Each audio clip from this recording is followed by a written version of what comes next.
Hello mga ka-baker, story time muna tayo, di ba? Ito yung mga cake na first order ko na kulang-kulang pa yung mga ingredients, ganyan. Parang short ba sa budget na parang sakto lang na basta yan yung first cake na order ko. Hindi ko nalagay yung isa pa dito. Yung first time na nagtiwala sa akin. Kakatapos lang yun ng birthday ko noong September 13, 2021. That time kasi may ginawa ako na cake ko. Steam lang yun. Hindi pa ako nagka-oven, ako naka-chiller, ganyan. Kaya yun sinabi ko sa husband ko na bibili kami ng oven, hulugan lang kahit papaano may gagamitin ako at hindi mahirapan, 'di ba? Kaya ayun, thankfully at thankful kay Lord kasi hindi niya kami pinabayaan at nakapundar kami at saka yung chiller ko at saka printer galing din sa kita ng cake ko that time.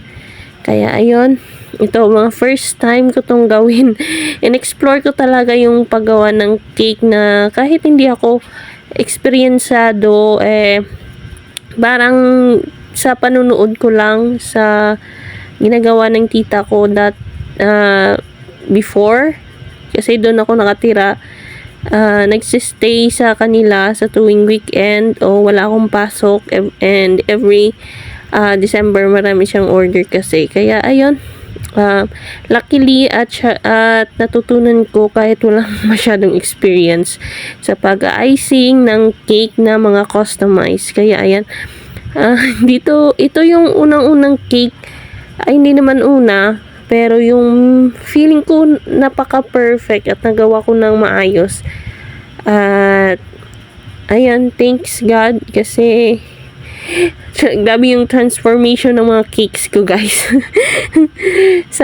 Simula sa medyo hindi pa experiencado, pero go lang ng go, diba? Sa mga bakers na katulad ko dyan, wag mawala ng pag-asa. Kaya yan, minsan next video ko na lang sasabihin